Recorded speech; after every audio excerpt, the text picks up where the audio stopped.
because I cannot really 100% guarantee that we will have enough police officers to lock potential goons in their compounds or in their homes.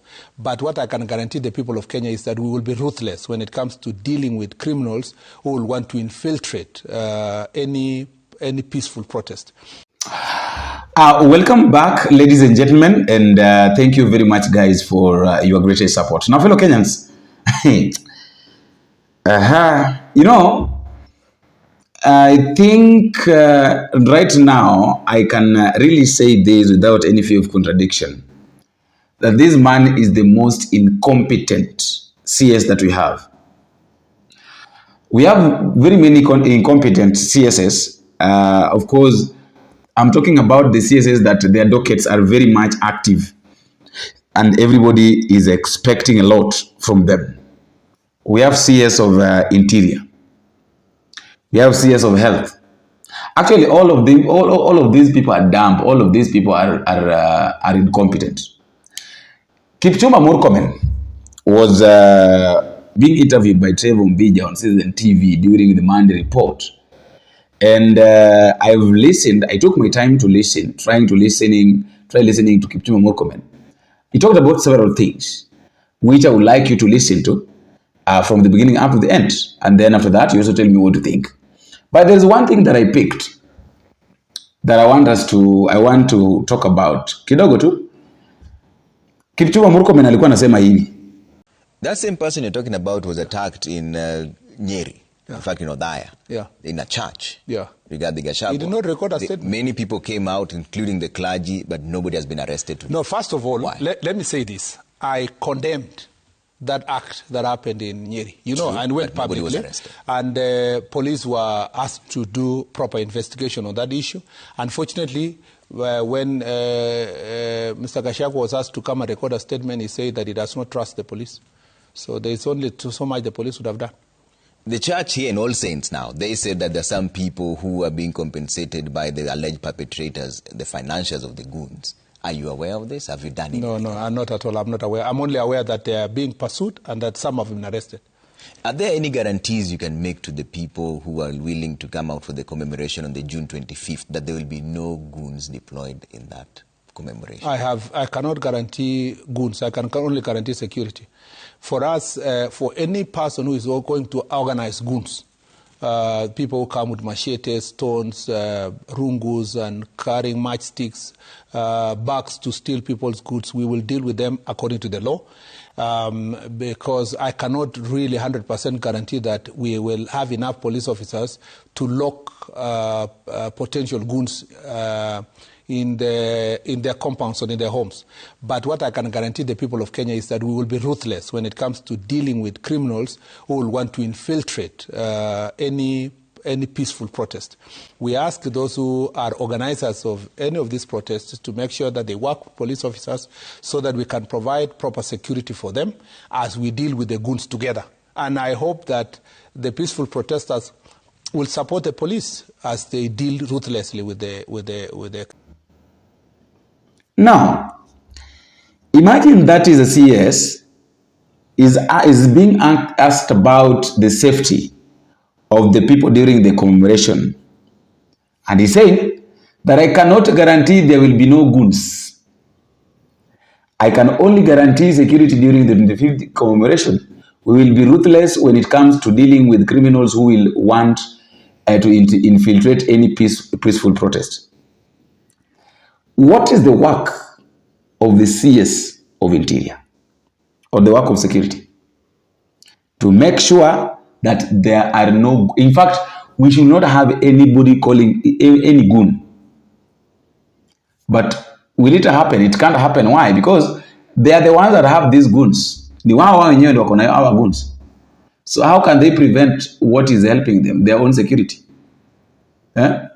Anyway, I want you to listen to these conversations from the beginning up to the end, and then at the end of it, you guys tell me what you think. Just tell me what is in your mind. Tell me what you think at the comment section concerning these kind of people that we have as our leaders. And what I saw one of them. If you haven't arrested any of them, they haven't written any statements, they have not been named publicly. No, what will stop them? Because they're shadowy figures that just brand politicians. The first thing that will stop them is values and principles of leadership. To start with as a leader. That is missing? Now, let me just say, to start with as a leader, and I'm very proud. I was elected 3 times as a senator in Elgeyo-Marakwet County. The people of Elgeyo-Marakwet are listening. There was no single day that I needed a goon or gangs to move around. In fact, to the contrary, we used even to travel sometimes with your opponent in the same car. And I'm very proud of that county because even up to now, the culture that we established, even under devolution, has ensured that we do not condone acts of gangs. And so it is first of all, because it is a responsibility of leadership. For members of parliament to demand accountability, they must first live by those principles of accountability. Let me tell you something. There's a man called James Orengo. He calls himself, in quotes, a walking constitution. He calls himself a person who respects the constitution. But let me tell you, I want you to produce clips of James Orengo in Siaya. He is surrounded by goons, left, right, and center. I have been with him, and I'm not saying this, seeing with my own eyes. How come you haven't summoned him to write a statement? Well, but you know, you cannot summon him on the face of just being surrounded by these people. They must do something fast. So then you can't also say they're goons because they're absolutely, but you can see the culture. You cannot move anywhere without some people pushing people left, right, and center to start with, and that's where it starts. Everybody, you go to a meeting, everybody is carrying some whatever they call it, whether it's goons or bouncers or whatever, and they're pushing people left, right, and center. As against the 2,000 people, you know that will be catastrophic. Are there government-friendly goons? I don't know. We don't have government-friendly. We don't have a government-friendly goons. What does that even mean? So 3 days from now, the June protest will start. So if the goons with clubs arrive on the scene, then what happens? They will be. You saw the police disperse them. They will be dealt with the same way. Because we have no mechanism as government of Kenya. You know, a police officer does not have a mechanism of establishing that this person has come with rungu, this one has come with stones, this one has come with a gun, and therefore they are friendly to government.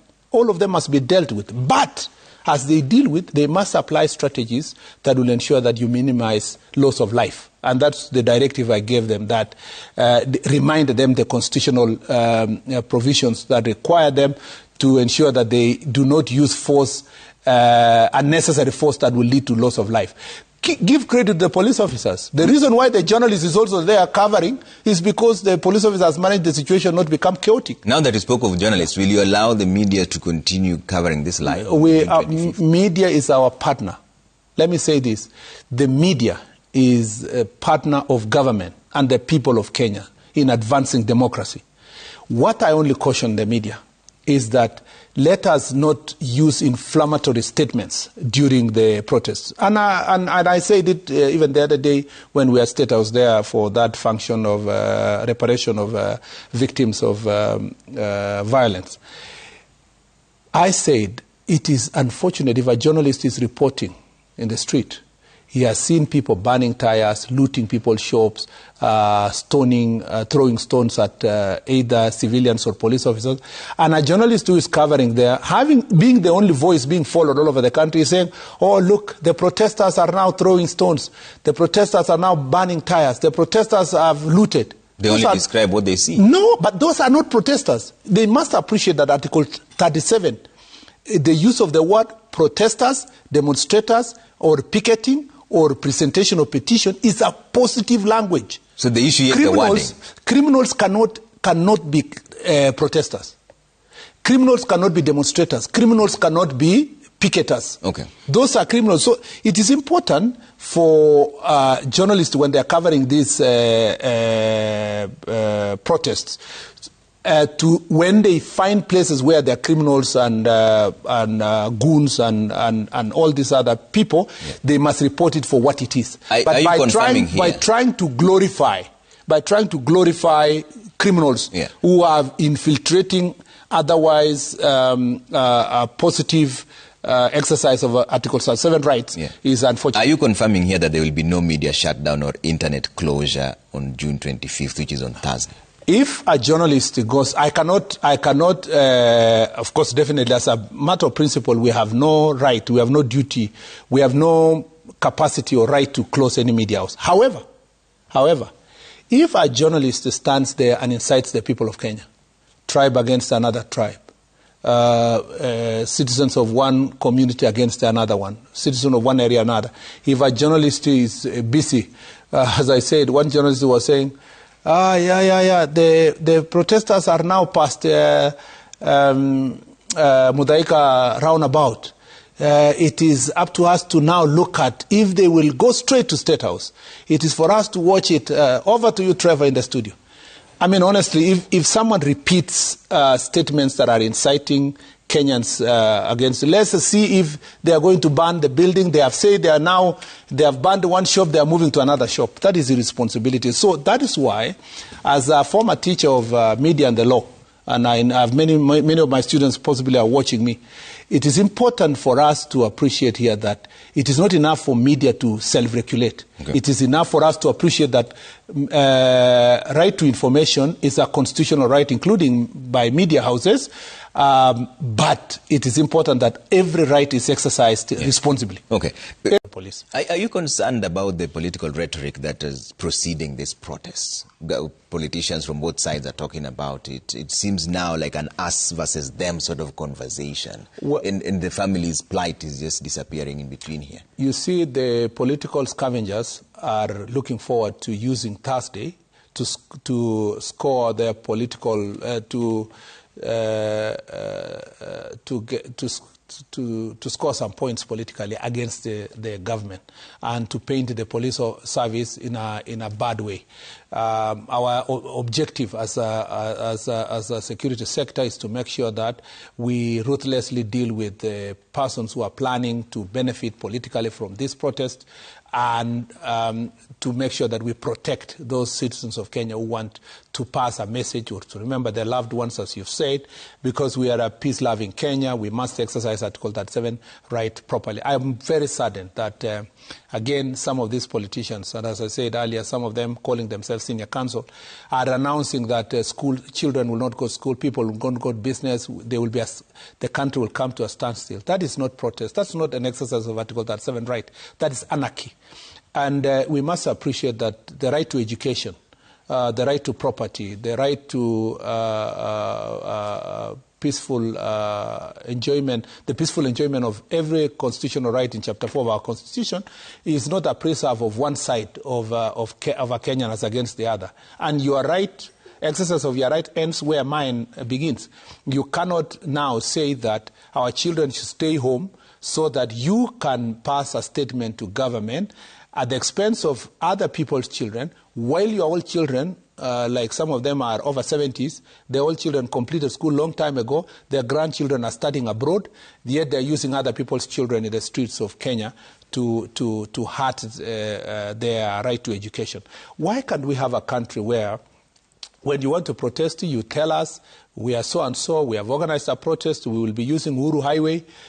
We tell you, no, Uhuru Highway is not good, maybe Koinange Street. We will pass our statement. We want a media. We want to present a petition in Parliament. We will be using this route. We will want the police to give us security from 9 a.m. to 12 p.m., and then we go home. That is what was anticipated by Article 37 of the Constitution. Unfortunately, the organizers of protests nowadays are only focused on causing chaos, anarchy, stopping businesses, blocking roads to pass their statement. That way, they defile, actually, Article 37 and make nonsense of the historical fights the people of Kenya did to get Article 37 established as part of Chapter 4 of our Constitution. Okay. So does the government deploy anti-protest goons? Not at all. The government of Kenya has enough police officers to deploy.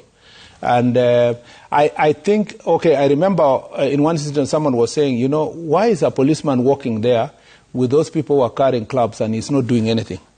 Let me ask you. I wish you can. No, you answer that question. I'm going to Why answer would that a police question. officer walk around with someone I want you to run those figures. I want you to run that. They are there on the screen. Yes. Those two policemen vis-a-vis those people, what did you expect the police to do? Should they just stand and watch? Is that what you say? Yes. They stand and watch? Because if the police do something there, somebody dies, what happens? You've just said that some of those people are criminals. No, You're saying the police should just stand there and watch? Even if the police, you have 2 police officers and you have 2,000, 3,000 people like those ones. What do you want the police? I want you to ask. No, you tell me. No, you're the one in the security sector. You're the one answering the questions here. So you think police officers should just stand by? I support the police officer doing nothing. Because if he attempts to do something in the midst of those criminals, that 2 police officers, because your cameras are able even to pick those people because the police officers are restrained themselves to do nothing because the chaos that will ensue, that police officer will be beaten. Look at those team, vehicles. They're actually being escorted by those. Just check. They are not being escorted. There you go. They are not being escorted. What do you call that? They are not being escorted. What do you call that? The police officers have restrained themselves because in the midst of those numbers, if that police officer has to do something, he will have to use a life. So in that case, then the police officers are telling the people that they're on their own. No, now that they're rungu-wielding people right next to them, cannot, but the police are not doing anything. Trevor, my friend, you can't use a very small clip to show. You're the one explaining the clip, Waziri. You can't look at. There you go. So what do you call that? There's another picture before that. Just go back. What do you call that? No, there's a picture. Let's start with this one. What do you call it? There's a picture. There. You see, you cannot cut a small clip and make a final conclusion. Those police officers, because they are few in number, restrained themselves as they wait for reinforcement. But soon, look at those police officers. What have they come to do? They have come to reinforce. And they are helping to deal with that situation. So if a police officer, and this is the training police officers have, they are told, don't be calm when you are confronted by a mob or people who are as armed as they were. Be calm until rescue can come. If they had done something, 2 vehicles there, those vehicles will be burned and those police officers will be killed. So our police officers are properly trained to appreciate, to act depending on the... So there is a culture that first must come from the political leadership. They must first have proper political leadership. This man who was a former impeached deputy president, he likes talking about me left, right, and center. That man, even when he was in office as a deputy president, and I can say this without fear of contradiction, he would want to bypass the security systems to go and organize goons to invade President Uhuru Kenyatta's farm. Let him deny that he was not involved in organizing goons to go to President Uhuru Kenyatta's land and to steal his goats. How come he has not written a statement? Well, this is what he was trying to ask you, because you say that's here on TV, maybe President Uhuru did not complain, and maybe he's happy with him. Suddenly now, he's the one who is lecturing us about democracy. Every time talking about, where does he get that legitimacy to speak? That I have also seen as a topical issue that even as we deal with questions of this process and so forth, we have had very ugly scenes in Angata Barako in Narok. And I wanted to say it's just a small thing about it, that first of all, we have in the recent past worked very hard to stabilize the security situation between Narok and Kuria side of the Migori County. And we did so by making sure that we take away guns and ammunition from the civilians. Unfortunately, in the last 1 week or 2 weeks or so, this incident has come back, meaning that they've been trafficking of guns again back to the same area. And you saw that there were livestock stolen from the Kuria side, from the Narok side, from the Migori side, they stole the livestock from the Narok side. And then in revenge, some also bandits, thieves left Narok to go and steal from the Kuria side. Unfortunately, as the security team were following up this livestock, a police officer was killed, who is a GSU officer. And what has followed in terms of pursuing the perpetrators has been unfortunate, because there is an excesses that I have seen that in enforcing the law, some of the police officers have exceeded the boundaries of the law by destroying property, beating innocent people. Let me say this, the success we had in banditry in Kerio Valley, and even in the same Narok and Migori County in the recent past, was because it was intelligence-led operation, that only identifies the criminals and deals with them.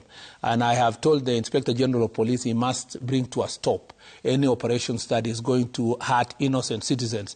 And the police officers on the ground must appreciate that two wrongs do not make it a right. The fact that they lost a colleague does not give them the license to attack innocent civilians. And I am sure the Inspector General will move with speed.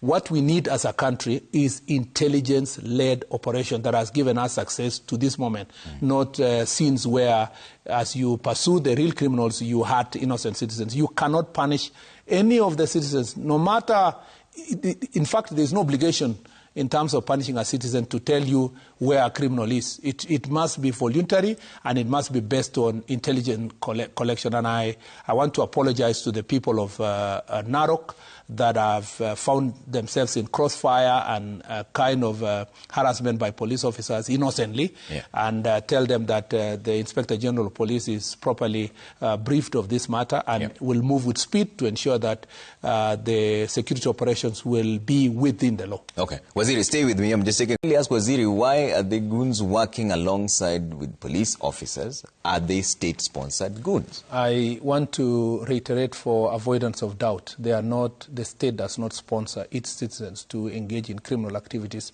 The state constitutionally has monopoly of violence. It's only the state that is licensed by law to carry out enforcement of the law by ensuring that it's only the state that can carry out security operations, not using civilians or using gangs or goons and so forth. Not at least, people should give me credit. At least you can accuse MURKOMEN for everything else, but you can't accuse me for criminal activities. You can, I mean, I have never even been suspected in the past of committing any kind of criminal activity. I see some characters talking about my character out there that, oh yeah, the goons are owned by MURKOMEN. I have no history at all of owning any goons. I have actually no criminal record or any, even an iota. And I have been in politics longer than some of them that are talking. Yet my record is very clear. And for the record, as a former Sunday school teacher, I definitely abhor any acts of criminality, including goons and violence. Okay. And as a Christian, my conscience is very clear. Okay. This is an existential threat to our national security and the safety and security of the people of Kenya. It's a threat to the fabric of the nation. It is perpetuated by politicians on both sides of the political divide. I cannot defend those who support government or who are opposed. On both sides, they perpetuate this. They do it, and I've asked some of the politicians, why do people engage in these acts? They say, for as long as another person has organized some goons, you have to organize yours so that it becomes a draw and so forth. So it's a culture that has been in place. I told you, as long as 1990s, when Kijana Wamalwa and Raila Odinga were fighting over Fort Kenya.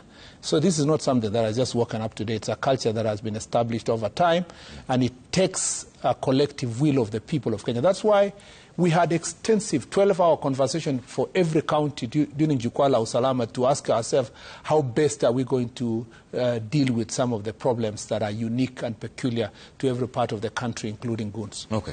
Ruto Assam says, yes. Okelo Mwalimu says, can CS Kipchumba Murkomen update the country on the whereabouts of Collins Jumaisi, a suspected serial killer who escaped police custody in August 2024? Secondly, what measures have they put in place to curb the menace of missing children?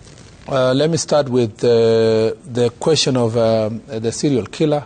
I think it's the case of Kwari. I suspect that's what he means. I think the Collins Jumaisi was the case of the person who was arrested and who ran away from police custody. Unfortunately, that person has not been arrested up to now. There is no reason, because sometimes at that point in time I saw some people imputing improper motive that maybe the police were colluded to help him escape. There is no motive, there is no benefit for government to assist such a horrible human being who killed innocent women to help him to escape. He must have only been assisted perhaps by his partners in crime, and the police are still looking for him. You never know whether he's alive or dead.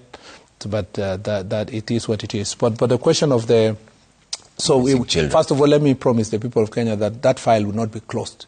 It will, and any Kenyan who has information must present before DCI so that Collins must be arrested. The question of missing children, the word missing children, first of all, is not necessarily used technically to mean that, that person, somebody has been stolen or abducted or whatever. Sometimes just missing children is, including in cases where one parent, having disagreed with another, took the children away or took to their grandmother or somewhere like that. So all cases of missing children, especially when they're reported, are investigated by the police, and in most cases they are accounted for. Some of them are children that run away because of various challenges in their homes, and they're found in urban areas, streets, and so forth. Some are ably reunited with their families, and sadly because of social challenges, especially in urban and peri-urban areas, many children are left by their families, sometimes to just to the streets and so forth, and some find their ways into children's homes, and when their parents realize that they are in safe custody, they don't even want to, in some cases, sadly, they don't want to reveal their identity. Okay. Says Bwana Waziri, what are you doing to protect Kenyans who are profiled and targeted based on their political affiliations? I don't think it would be, if there were Kenyans to be targeted for their, and profiled for their political affiliations, it would be senior politicians across the country. And they are moving around the nation calling president names, calling us names, calling me names, calling everybody names. In fact, it is a pity that the kind of political opposition that we have now thrives only on name calling and one term. They absolutely know you cannot really locate any policy, any recognizable policy. We knew what Kibaki stood for when he was in opposition. We knew what Kijana Wamalwa stood for when he was in opposition. We knew what Raila Odinga stood for when he was in opposition. The current opposition is absolutely devoid of any policy positions, and therefore, to replace this bankruptcy of ideas, it has now been substituted by violence and name-calling and insults, which is not the best thing we can do. But it's not just the politicians, Waziri, because we saw Rachel Wandeto, for example. That's why I was coming to that. I wanted to come to that. At that level, there is no official, there is no government policy to target any person. However, as a matter of fact, there have been very terrible rhetoric that has been used to profile political activists, people for their beliefs, contrary to the Chapter 4 of our Constitution. And Rachel Wandeto was one of such victims, and there have been many other victims. I am very sad, and I feel very sad that one political leader who has been extremely vocal has been calling people to gunias, profiling them, saying that those are the enemies, we must attack them, we must make life very difficult for them. Violence and attacking people based on their political beliefs is barbaric, it is unacceptable, and as I said earlier, that where culpability is found, and NCIC is investigating some of the utterances from the political leaders. I do not want to direct them one way or the other, but as soon as they find culpability, I encourage them to make sure that they present that evidence before a court of law. Okay. Irene, in case, Bwana CS, we've never heard of the Rita Waeni killer being arrested. He has never, the investigations have never commenced, I believe that's what you say. What's the status? I don't remember this particular specific case. I wish I knew, but now that Mr. Ben K has raised this issue of Rita Waeni, I will follow up with the DCI to find out exactly what was the situation.